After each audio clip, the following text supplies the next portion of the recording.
Hi everyone, exam medicine channel में आप सभी का स्वागत है। इस वीडियो में हम बात करेंगे करंट अफेयर की। आप सबको पता है मैंने करंट अफेयर का पार्ट 1 आपको दे दिया है, जिनके भी परीक्षाएं जो है कंबाइंड टेक्निकल सर्विस एग्ज़ाम की है 26 मार्च और दिल्ली यूनिवर्सिटी की परीक्षाएं हैं 16 मार्च से स्टार्ट है और अलग अलग डेट में है। आप सभी लोगों के लिए बहुत ही महत्वपूर्ण सेशन है। यदि आप चाहें तो यहाँ से अपने करंट अफेयर के रिविज़न को बेहतर कर सकते हैं। और इसके अलावा और भी वीडियो बीच में अगर ज़रूरत होगी तो आपको प्रोवाइड करी जाएगी। आइए हम लोग वीडियो को स्टार्ट करते हैं। एक स्टार्ट करने से पहले एक चीज़ और मैं बता दूं कि आप सभी लोग स्क्रीन को देखते हुए चीज़ें को पढ़िएगा और 1 से 2 बार यदि आप इसको ध्यान से सुनेंगे तो आपको ऑटोमेटिक चीज़ें याद हो जाएंगी। चलिए शुरू करते हैं। भारत का पहला डार्क स्काई रिजर्व स्थापित किया जाएगा, तो कहाँ पर किया जाएगा, तो ये कब हुआ था घोषणा आप समझ सकते हैं। तो 3 सितंबर 2022 को, तो लद्दाख के हनले में होगा। ठीक है, लद्दाख में जगह का नाम है हनले, वहाँ पर ही डाई स्काई रिजर्व स्थापित किया जाएगा। आगे देखते हैं, डाई स्काई रिजर्व को किस वन्य जीव अभ्यारण्य के एक भाग के रूप में स्थापित किया जाएगा, तो चांगथांग वन्य जीव अभ्यारण्य। आपसे डायरेक्ट पूछा जा सकता है कि डाई स्काई रिजर्व जो स्थापित हो रहा है उसका संबंध किस वन्य अभ्यारण्य से है, तो आपको याद रखना होगा कि चांगथांग वन्य जीव अभ्यारण्य। आगे बढ़ते हैं। प्रधानमंत्री जन धन योजना, ठीक है, PMJDY इसे शॉर्ट में बोलते हैं, ने सफल कार्यान्वयन के कितने वर्ष पूर्ण किए हैं, तो 8 वर्ष पूर्ण किए हैं। कब, तो 28 अगस्त 2022 को जो है 8 वर्ष पूरे हो गए। योजना को कब लॉन्च किया गया था, तो 28 अगस्त 2014 को लॉन्च किया गया था और इसको 8 वर्ष पूरे हो चुके हैं। आगे देखिए, केंद्रीय मंत्री जितेंद्र सिंह द्वारा जारी किया गया लोगो वासुकी अभियान का संबंध किससे है, तो तटीय सफाई अभियान से है। वासुकी अभियान पूछा जा सकता है किससे संबंधित है, तो तटीय सफाई अभियान से संबंधित है। नेक्स्ट, नदियों के सतत विकास के लिए नए मॉडल का नाम क्या है, तो अर्थगंगा। अर्थगंगा क्या है, आपको ऑप्शन दे सकता है कि नदियों की सफाई के लिए, गंगा की सफाई के लिए, नमामि गंगे का भाग है, इस तरह का। तो आपको पता होना चाहिए कि नदियों के सतत विकास के लिए मॉडल बनाया जा रहा है, उसी का नाम रखा गया है अर्थगंगा। अगला देखते हैं, पदयात्रियों हेतु अटल ब्रिज का निर्माण कहाँ किया गया है। अटल ब्रिज का निर्माण कहाँ हुआ है, तो अहमदाबाद गुजरात में। किस लिए किया गया है, तो पदयात्रियों हेतु किया गया है। अटल ब्रिज किस नदी पर बनाया जा रहा है, तो साबरमती नदी पर। गुजरात में है, अहमदाबाद में साबरमती नदी, तो याद रखेंगे। आगे देखिए, नीति आयोग के सहयोग से अटल टिकरिंग लैब स्थापित करने वाला पहला राज्य या केंद्र शासित प्रदेश कौन सा है, तो जम्मू और कश्मीर है। नेक्स्ट, देश की पहली शिक्षा टाउनशिप का निर्माण किस राज्य में किया जाएगा, तो उत्तर प्रदेश में। मोस्ट इम्पॉर्टेंट है, खासतौर से कंबाइंड टेक्निकल स्टूडेंट के लिए ये वाला जो दिया गया है याद रखेंगे करंट, कि देश की पहली शिक्षा टाउनशिप कहाँ पर निर्माण किया गया है, तो उत्तर प्रदेश में। नेक्स्ट देखिए, ग्रामीण उद्यमी परियोजना के दूसरे चरण का शुभारंभ कहाँ से किया गया है, रांची झारखंड से। परियोजना का उद्देश्य क्या है, तो जनजातीय युवाओं में कौशल विकास तथा उद्यमिता को बढ़ावा देना। आपको पता ही होगा कि झारखंड है और ये सब जो जगह है वहाँ पर जनजाति पाई जाती है ज़्यादा ही, तो जनजातीय युवाओं को कौशल विकास और उनमें उद्यमिता को बढ़ावा देने के लिए जो है परियोजना शुरू की गई। परियोजना का क्या नाम है, तो ग्रामीण उद्यमी परियोजना। ठीक है, इसका ये दूसरा चरण है। नेक्स्ट, परियोजना का कार्यान्वयन किया जाएगा, तो कहाँ कहाँ से किया जाएगा, महाराष्ट्र, गुजरात, राजस्थान, छत्तीसगढ़, झारखंड एवं मध्य प्रदेश। ठीक है, आगे बढ़ते हैं। रासायनिक उर्वरकों के उपयोग को कम करने के लिए किस योजना की घोषणा की गई है, तो पीएम प्रमाण की घोषणा करी गई है। पीएम प्रमाण का फुल फॉर्म या पूरा नाम आपसे पूछा जा सकता है। पीएम का मतलब तो याद ही होगा आपको, ठीक है, और यहाँ पे याद रखेंगे। देखिए, प्रधानमंत्री promotion of alternate nutrients for agriculture management, ये होता है पीएम प्रमाण का फुल फॉर्म याद रखेंगे। और ये याद रखेंगे कि पीएम प्रमाण किससे संबंधित है, तो रासायनिक उर्वरकों की उपयोगिता को कम करने के लिए ऐसा किया जा रहा है। और इसकी घोषणा, इस योजना को लॉन्च किया गया है। देश की पहली पूर्ण डिजिटल हस्ताक्षर ग्राम पंचायत किसे घोषित किया गया है? तो पुल्लमपारा, केरल। ये पुल्लमपारा कहाँ है? तो केरल में पूछा जा सकता है। पुल्लमपारा जो चर्चा में थी तो किस लिए थी? तो आपको बताना होगा कि पूर्ण डिजिटल साक्षर ग्राम पंचायत के लिए। महिला सशक्तिकरण एवं मासिक धर्म स्वच्छता से संबंधित सारस परियोजना किसके द्वारा प्रारंभ की गई है? तो इजराइल दूतावास और खुशी फाउंडेशन द्वारा की गई है। सारस परियोजना को कहाँ से प्रारंभ किया गया है? तो गाजियाबाद से प्रारंभ किया गया है। देश का पहला स्वच्छ सुजल प्रदेश, देश का पहला स्वच्छ सुजल प्रदेश किस राज्य या केंद्र शासित प्रदेश को घोषित किया गया है? तो अंडमान और निकोबार द्वीप समूह। याद रखेंगे, स्वच्छ सुजल प्रदेश किसे घोषित करे हैं? तो अंडमान और निकोबार द्वीप समूह को। आगे, केंद्रीय मंत्रिमंडल द्वारा स्वीकृत एक नई केंद्र प्रायोजित योजना कौन सी है? तो PM Shri school. PM Shri school क्या है? तो केंद्रीय मंत्रिमंडल द्वारा स्वीकृत नई केंद्र परियोजना है। पीएम श्री स्कूल का पूरा नाम क्या है? तो पीएम श्री स्कूल का पूरा नाम याद रखेंगे, PM school for rising India. श्रेष्ठ योजना की शुरुआत किसने करी है? तो केंद्रीय सामाजिक न्याय एवं अधिकारिता मंत्रालय ने शुरू की है। देखिए, याद रखना होगा आपको, श्रेष्ठ, श्रेष्ठ जो लिखा हुआ है इसका अपना एक फुल फॉर्म है, जैसे SHRESHTA का। आपको इसको भी याद रखना है कि इसका पूरा नाम क्या होगा। तो देख लेते हैं। देखिए, scheme for residential education for students in high school इन जो है टारगेटेड एरियाज। फिर से देख लीजिएगा, scheme for residential education for students in high school in targeted areas. ये किसका फुल फॉर्म है? तो श्रेष्ठ का फुल फॉर्म है। ये जो योजना है किसने कहाँ से शुरुआत करी गई है? तो केंद्रीय सामाजिक न्याय एवं अधिकारिता मंत्रालय द्वारा। आगे बढ़ते हैं। देखिए, नेक्स्ट दिया है, किस राज्य सरकार ने सौर ऊर्जा नीति 2022 का मसौदा जारी किया है? तो उत्तर प्रदेश सरकार ने जारी किया है। प्रदेश सरकार ने वर्ष 2026 से 27 तक कितने मेगावाट सौर ऊर्जा क्षमता प्राप्त करने का लक्ष्य निर्धारित किया है? तो वो है आपका 16,000। आगे देखेंगे, भारत का पहला हर घर जल प्रमाणित राज्य कौन सा है? तो गोवा है। मोस्ट इम्पॉर्टेंट है, याद रखेंगे। हर घर जल जो है प्रमाणित राज्य है गोवा, और हर घर जल प्रमाणित केंद्र शासित प्रदेश कौन सा है? दादर एवं नागर हवेली और दमन एवं दीव। इसको अलग अलग नहीं समझेंगे, आपको पता होगा कि इन सबका दोनों का विलय कर दिया गया है, एक ही है। ये नाम पढ़ने में लगता है अलग है, लेकिन अब एक ही है। आगे देखेंगे, भारत का पहला हर घर जल प्रमाणित जिला कौन सा है? तो जिला की बात करेंगे तो बुरहानपुर मध्य प्रदेश का है। आगे देखते हैं, जल जीवन मिशन के तहत हर घर जल प्रत्येक ग्रामीण घर में कब तक उपलब्ध कराने का लक्ष्य रखा गया? 2024। मतलब जल जीवन मिशन जो है उसका लक्ष्य क्या है कि हर घर जल हो, और ये 2024 तक इसका लक्ष्य है, और प्रत्येक ग्रामीण घर के लिए भी है ये योजना। इसको एक बार फिर से देख लीजिए। ध्यान रखना है आपको कि भारत का पहला जो है हर घर जल प्रमाणित राज्य कौन सा है, जहाँ पर हर घर जल पूरा हो चुका है? तो गोवा है। और जो है केंद्र शासित प्रदेश की बात करेंगे तो दादर एवं नगर हवेली एवं दमन एवं दीव होगा। और यहीं पर आपको हर जल प्रमाणित जिले की बात करें तो मध्य प्रदेश का जिला होगा बुरहानपुर। ठीक है, आगे बढ़ते हैं। देश के कितने शहरों में सफाई कार्यों के मशीनीकृत होने की घोषणा की गई है? 17 अगस्त 2022। देखिए, आपको ये तिथि याद रहे या ना रहे, योजनाएं कहाँ से क्या चीज़ की गई है वो इम्पोर्टेंट है। तो 500 शहरों को जो है मशीनीकृत करने की घोषणा करी गई है सफाई के लिए। आगे देखिए, किस समयावधि तक सभी भारतीय शहरों को सफाई मित्र सुरक्षित शहर घोषित करने का लक्ष्य? 2024।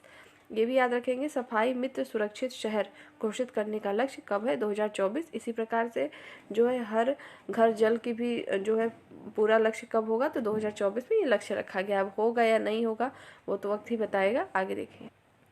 आगे देखिए, लिखा हुआ है, महिलाओं की सुरक्षा संरक्षा और सशक्तिकरण हेतु किस परियोजना के लिए स्वीकृत दिशा निर्देश जारी किए गए? तो मिशन शक्ति के लिए जारी किए गए। मिशन शक्ति किससे संबंधित है?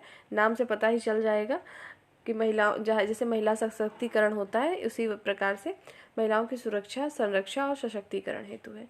अगला है, यह दिशा निर्देश किसने जारी किया? तो केंद्रीय महिला एवं बाल विकास मंत्रालय ने जारी किया है। मिशन शक्ति योजना हेतु निर्धारित अवधि क्या है?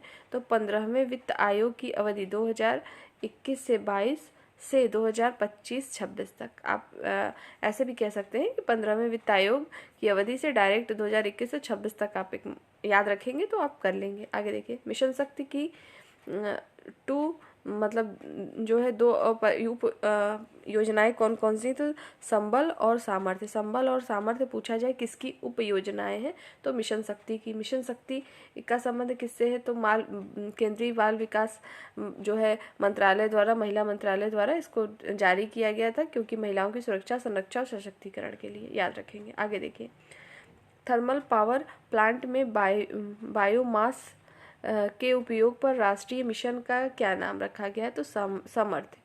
नई शिक्षा नीति 2020 को पूर्व प्राथमिक स्तर पर लागू करने वाला भारत का पहला राज्य कौन सा है? उत्तराखंड।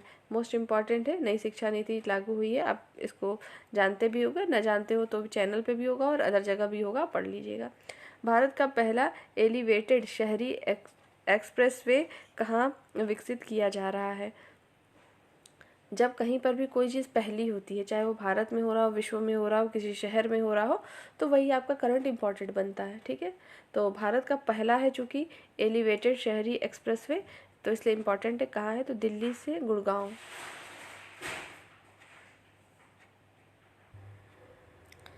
देखिए आगे देखते हैं, एक बार इसको फिर से देख लीजिए कि भारत का पहला एलिवेटेड शहरी एक्सप्रेसवे कहाँ विकसित किया गया है? तो दिल्ली से गुरुग्राम के बीच में किया गया है। एक्सप्रेसवे को किस नाम से जाना जाएगा? तो द्वारका एक्सप्रेसवे। आपसे डायरेक्ट प्रश्न बन सकता है कि द्वारका एक्सप्रेसवे कहाँ से कहाँ तक है? तो आप बताएंगे कि दिल्ली से गुरुग्राम के बीच में है, और ये पहला जो है भारत का एलिवेटेड शहरी एक्सप्रेसवे है। एक्सप्रेसवे की कुल लंबाई कितनी है? तो 29 किलोमीटर है। 19 किलोमीटर हरियाणा में एवं 10 किलोमीटर दिल्ली में है। इम्पॉर्टेंट रहेगा इसका ये रेंज कितने से, मतलब कितने किलोमीटर है पूरा याद रखेंगे। आगे बढ़ते हैं। आगे देखिए, आगे दिया हुआ है आपका कि वन हेल्थ को जो है प्रायोगिक तौर पर कहाँ शुरू किया गया है? याद रखेंगे, वन हेल्थ को बेंगलुरु मतलब कर्नाटक में शुरू किया गया। किस संस्था ने इसकी शुरुआत की है? पशुपालन और डेयरी विभाग ने शुरू किया है। निर्माण श्रमिकों के कौशल प्रशिक्षण के लिए किस परियोजना का शुभारंभ किया गया है? तो निपुण का शुभारंभ किया गया। पूछा जा सकता है निपुण किससे संबंधित है? तो आपको वो याद रखना है कि निर्माण श्रमिकों के कौशल प्रशिक्षण से संबंधित है। आगे बढ़ते देखिए, आगे दिया हुआ है, भारत का पहला पूर्ण कार्यात्मक साक्षर जिला कौन सा है? तो जो है मंडला है, मध्य प्रदेश में। मंडला कहाँ पड़ता है? तो मध्य प्रदेश में पड़ता है, और ये जो है भारत का पहला पूर्ण कार्यात्मक साक्षर जिला है। जो आगे देखेंगे, इस्माइल का पूर्ण रूप क्या है? तो इसको भी देख लीजिए, ये हो सकता है आपसे पूछा जा सकेगा। देखिए, सपोर्ट फॉर जो है marginalised individuals for livelihood and enterprise. याद रखेंगे। अगला देखेंगे, स्माइल योजना किन व्यक्तियों के पुनर्वास से संबंधित है? तो ट्रांसजेंडर और भिक्षावृत्ति से में संलग्न व्यक्तियों के लिए ये बनाया गया है स्माइल। भिक्षावृत्ति में संलग्न व्यक्तियों के व्यापक पुनर्वास की किस उप योजना को लॉन्च किया गया है? तो स्माइल 75। स्माइल 75 किससे संबंधित है? तो भिक्षावृत्ति में संलग्न व्यक्तियों के जो है व्यापक पुनर्वास से संबंधित है। यह पहल किस मंत्रालय ने की है? तो केंद्रीय सामाजिक न्याय और अधिकारिता मंत्रालय। नेक्स्ट, किस योजना के तहत श्रीनगर अंतर्राष्ट्रीय हवाई अड्डे पर उम्मीद मार्केट प्लेस का निर्माण किया गया है? तो उम्मीद मार्केट प्लेस का निर्माण किया गया है आपका अवसर योजना के तहत। अवसर योजना का जो है संचालन किसके द्वारा किया गया है? तो भारतीय विमानपत्तन प्राधिकरण द्वारा किया गया है। अवसर का पूर्ण रूप देख लीजिए क्या है? Airport of venue for skilled artisan of the region. आगे देखेंगे, केंद्र सरकार द्वारा प्रधानमंत्री आवास योजना शहरी को कब तक जारी रखने को मंजूरी दी गई है? तो 31 दिसंबर 2024 तक। भारत की उड़ान पहल का प्रारंभ किसने किया? तो केंद्रीय संस्कृति मंत्रालय तथा गूगल ने किया है। केंद्रीय संस्कृति मंत्रालय तथा गूगल। देखिए गूगल भी ऐड है, इस वजह से ये इंपॉर्टेंट है, ध्यान रखेंगे, क्योंकि आपको ऑप्शन में गलती करने की संभावना बढ़ जाती है, क्योंकि गूगल को कोई शायद उसमें ना सही करे जब तक इसको पढ़ेंगे नहीं, तो याद रखेंगे। आगे है आगे देखेंगे, सरकारी एवं निजी विश्वविद्यालयों और कॉलेजों में अनुसंधान क्षमताओं को बढ़ाने हेतु किस योजना की शुरुआत की गई है? तो स्टेट यूनिवर्सिटी रिसर्च एक्सीलेंस की शुरुआत की गई है। इस योजना की शुरुआत किसके द्वारा की गई है? तो विज्ञान और इंजीनियरिंग अनुसंधान बोर्ड द्वारा की गई है। अगला है, भारत की सबसे बड़ी घरेलू सामग्री आवश्यकता आधारित सौर परियोजना कहाँ स्थापित की जा रही है? तो जैसलमेर राजस्थान में स्थापित की जा रही है। नेक्स्ट है, इसकी क्षमता कितनी होगी? तो 735 मेगावाट होगी। प्रधानमंत्री नरेंद्र मोदी ने किस फ्लोटिंग सौर परियोजना का उद्घाटन किया है? तो कायमकुलम फ्लोटिंग सौर परियोजना केरल में। तो सबसे पहले याद रखेंगे कि कायमकुलम फ्लोटिंग सौर परियोजना कहाँ की है? तो केरल की है। इसकी शुभारंभ किसने किया था? तो प्रधानमंत्री नरेंद्र मोदी ने किया था 30 जुलाई 2022 में। इस परियोजना की क्षमता कितनी है? तो 92 मेगावाट है। भारत की दूसरी सबसे बड़ी फ्लोटिंग सौर जो है फोटोवोल्टेइक परियोजना कौन सी है? तो उसका भी नाम यही है कि Kayamkulam floating solar project. Next देखिए दिया हुआ है अगला आपका, किस राज्य सरकार ने student startup and innovation policy 2.0 launch की है? तो गुजरात ने की है। प्रधानमंत्री नरेंद्र मोदी ने किस नदी पर बने स्टील ब्रिज का उद्घाटन किया है? तो बराक नदी पर किया है। अगला है, यह किसके बीच यातायात को आसान बनाएगा? तो सिलचर और इम्फॉल मणिपुर के बीच। ये इम्फॉल राजधानी ही है, तो याद रखेंगे कि सिलचर और इम्फॉल के बीच जो है यातायात को आसान बनाएगा। भारत सरकार के शिक्षा मंत्रालय ने देश के छात्रों के लिए किस एकल मंच का अनावरण किया है? तो NEAT 3.0 का अनावरण किया है। इसका उद्देश्य क्या है? तो छात्रों को सर्वोत्तम विकसित एडडेक समाधान और पाठ्यक्रम प्रदान करना। नेक्स्ट है आपका कि NEAT का पूर्ण रूप क्या है? तो national education alliance for technology. Full form याद रखेंगे NET का कि national education alliance for technology. आगे बढ़ते हैं। देखिए नेक्स्ट दिया हुआ है, भारतीय नवाचार सूचकांक 2021 किसके द्वारा जारी किया गया था? तो नीति आयोग। वर्ष 2021 में सूचकांक का कौन सा संस्करण जारी किया गया था? तो तीसरा। बड़े राज्यों की श्रेणी में शीर्ष स्थान प्राप्त करने वाला राज्य कर्नाटक था, और पूर्वोत्तर और पहाड़ी राज्यों की श्रेणी में शीर्ष स्थान पे क्या रहा था? तो मणिपुर। केंद्र शासित प्रदेशों और शहरी राज्यों की श्रेणी में चंडीगढ़ प्रथम स्थान पे रहा। बड़े राज्यों में उत्तर प्रदेश किस स्थान पे रहा? तो 7वें स्थान पे रहा था। आगे देखेंगे, केंद्रीय शिक्षा मंत्रालय द्वारा राष्ट्रीय संस्थागत रैंकिंग फ्रेमवर्क वर्ष 2022 में कौन सा संस्करण जारी किया गया है? तो 7वां। नेक्स्ट है यहाँ पे NIRF इंडिया रैंकिंग्स 2022 में किस संस्था को समग्र श्रेणी में पहला स्थान मिला है? तो IIT मद्रास को मिला है। इंजीनियरिंग श्रेणी में पहला स्थान किसे प्राप्त है? तो IIT मद्रास को है। विश्वविद्यालय की श्रेणी में प्रथम स्थान किसे प्राप्त हुआ है? तो भारतीय विज्ञान संस्थान बेंगलुरु को। अनुसंधान संस्थानों की श्रेणी में प्रथम स्थान किसे मिला है? तो भारतीय विज्ञान संस्थान बेंगलुरु। प्रबंधन श्रेणी में प्रथम स्थान किसे मिला है? IIT अहमदाबाद गुजरात को मिला है। चिकित्सा श्रेणी में प्रथम स्थान किसे मिला है? तो अखिल भारतीय आयुर्विज्ञान संस्थान एम्स नई दिल्ली को। फार्मेसी श्रेणी में शीर्ष स्थान किसका है? तो जामिया हमदर्द नई दिल्ली में। कॉलेजों की श्रेणी में पहला स्थान किसका है? तो मिरांडा हाउस नई दिल्ली। आर्किटेक्चर विषय में पहला स्थान किसे मिला है? तो IIT रुड़की को मिला है। आगे देखते हैं। इमेज यहाँ पे थोड़ी सी ब्लर है, हम पढ़ रहे हैं, आपको समझ में आ जाएगा। भारत की सबसे लंबी और सबसे भारी मालगाड़ी कौन सी है? तो सुपर वासुकी है। सुपर वासुकी क्या है? तो एक मालगाड़ी है। सुपर वासुकी ट्रेन की लंबाई कितनी है? तो 3.5 किलोमीटर है, ठीक है। और इसमें कितने डिब्बे हैं? तो 295 डिब्बे हैं। सुपर वासुकी ट्रेन का जो है सकल भार कितना है, तो देख लीजिए 25,962 टन है। सुपरफास्ट की ट्रेन को कहाँ से कहाँ तक चलाया जा रहा है, तो कोरबा छत्तीसगढ़ से राजनांदगांव नागपुर तक चलाया जा रहा है। आकाश एयर की पहली उड़ान किन 2 शहरों के बीच संचालित हुई, तो मुंबई से अहमदाबाद। नेक्स्ट है Indian institute of heritage deemed विश्वविद्यालय की स्थापना कहाँ की जा रही है, तो नोएडा गौतम बुद्ध नगर में की जा रही है, जो कि ये उत्तर प्रदेश में, इसलिए मोस्ट इम्पॉर्टेंट है। आगे देखेंगे, देखिए दिया हुआ है फोरेंसिक साक्ष्य के संग्रहण को अनिवार्य बनाने वाली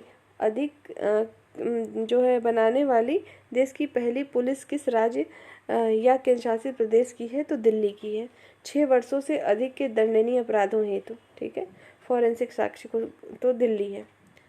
आगे बढ़ते हैं, भारत के कितने शहरों में स्ट्रीट व्यू सेवा का शुभारंभ किया गया है, तो 10 शहरों को। इस सेवा का शुभारंभ किसके द्वारा किया गया, तो गूगल द्वारा।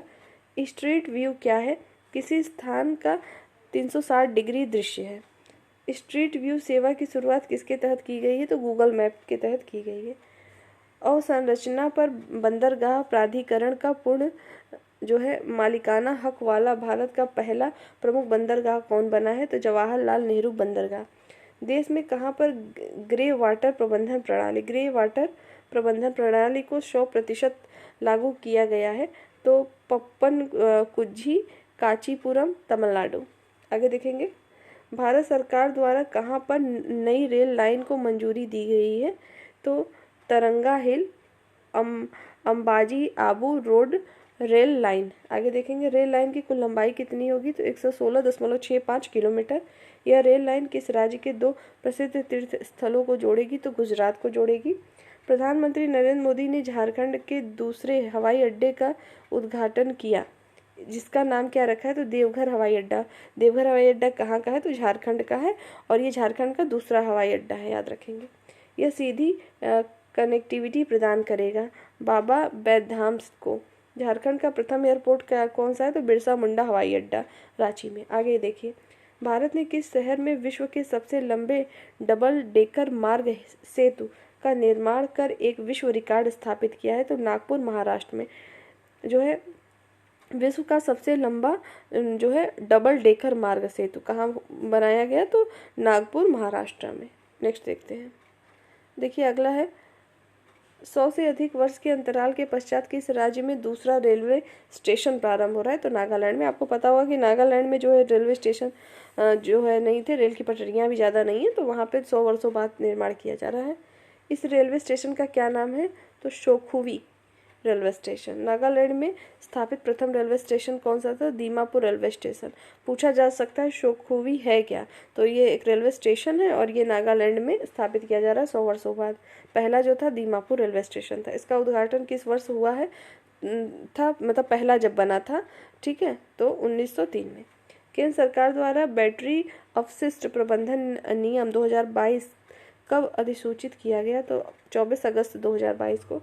बैटरी अपशिष्ट प्रबंधन नियम 2022 किस नियम का स्थान लेगी, तो बैटरी प्रबंधन संचालन नियम 2001 का स्थान लेगी।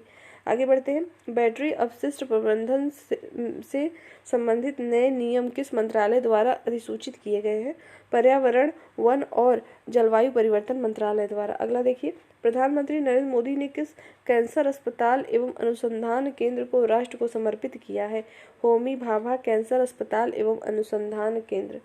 आगे बढ़ते हैं, यह कैंसर अस्पताल कहाँ स्थापित किया गया है, तो साहिबजादा अजीत सिंह नगर मोहाली पंजाब में स्थापित किया गया है।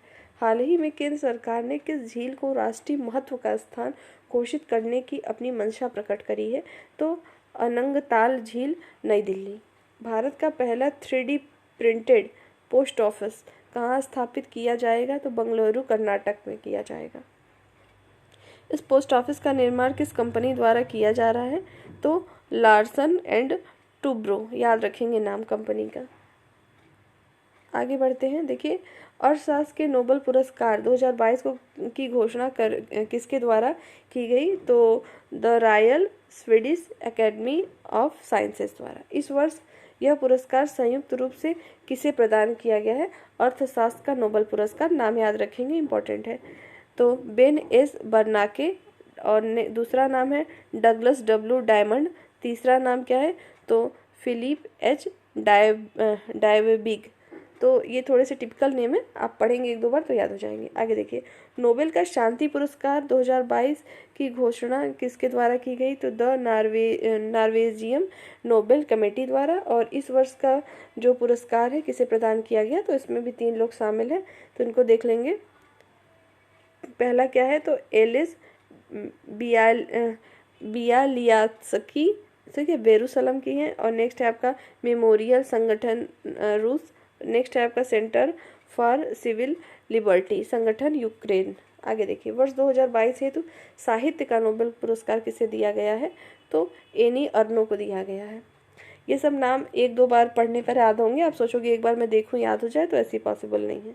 आगे देखिए, वर्ष 2022 हेतु रसायन विज्ञान के क्षेत्र का नोबेल पुरस्कार किसे मिला है? इंपॉर्टेंट है आप सबके लिए, याद रखेंगे। तो 3 लोग हैं इसमें, देखिए, कैरोलिन आर बर्टोजी, नेक्स्ट है मार्ट मेंडल, तीसरे हैं के बेरी शार्पलेस। नेक्स्ट, वर्ष 2022 हेतु भौतिक विज्ञान के क्षेत्र में नोबेल पुरस्कार किसे प्रदान किया गया है? तो भौतिक विज्ञान के क्षेत्र में भी 3 लोग हैं, नाम याद रखेंगे। एलेन एस्पेक्ट, दूसरा है जॉन एफ क्लाजर, तीसरा है एंटोन जिलिंगर। आगे बढ़ते हैं। देखिए, अगला दिया हुआ है हमारा कि काला सागर अनाज पहल के लिए यूएन समन्वयक किसे नियुक्त किया गया है? तो अब्दुल्ला अब्दुल समद दश्ती को नियुक्त किया गया है। किस कारपोरेशन को मांगछेदु जल विद्युत परियोजना सौंपी गई है? तो drug green power corporation Bhutan द्वारा। भूटान में मांगदेक्षु जल विद्युत परियोजना किस नदी पर निर्मित हो रही है? तो मांगदेक्षु नदी पर निर्मित हो रही है। अगला है आपका, मांगदेक्षु परियोजना कितने मेगावाट की जल विद्युत परियोजना है? तो 720 मेगावाट की है। किस देश ने मांगदेक्षु जल विद्युत परियोजना के निर्माण के लिए वित्तीय एवं तकनीकी सहायता प्रदान की है? तो भारत। अगला देखते हैं, तीसरा ASEAN Bharat grass root innovation forum कहाँ आयोजित किया गया? तो कंबोडिया में। नेक्स्ट है, फोरम में किस भारतीय ने ग्रास रूट नवोन्मेष श्रेणी में प्रथम पुरस्कार प्राप्त किया? तो सुश्री शालिनी कुमारी ने। नेक्स्ट, सुश्री शालिनी कुमारी को उनके किस नवाचार के लिए पुरस्कार दिया गया है? तो modified walker with adjustable legs के लिए दिया गया है।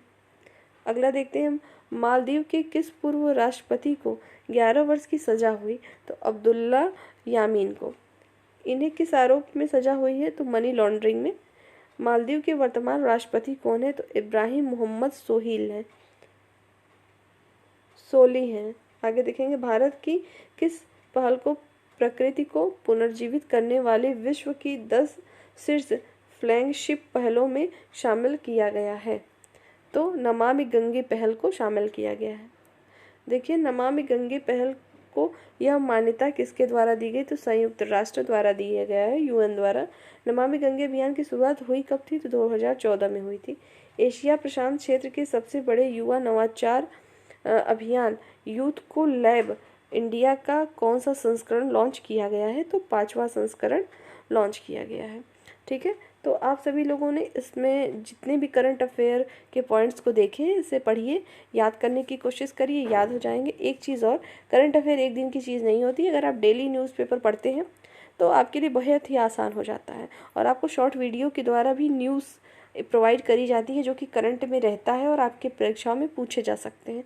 तो आप वहाँ से भी चीज़ों को देखा करिए और अपने स्तर से डेली पढ़ा करिए, तो चीज़ें आपको और बेहतर तरीके से तब याद आ जाएंगी कि हाँ, ये चीज़ें करंट में हुई थी।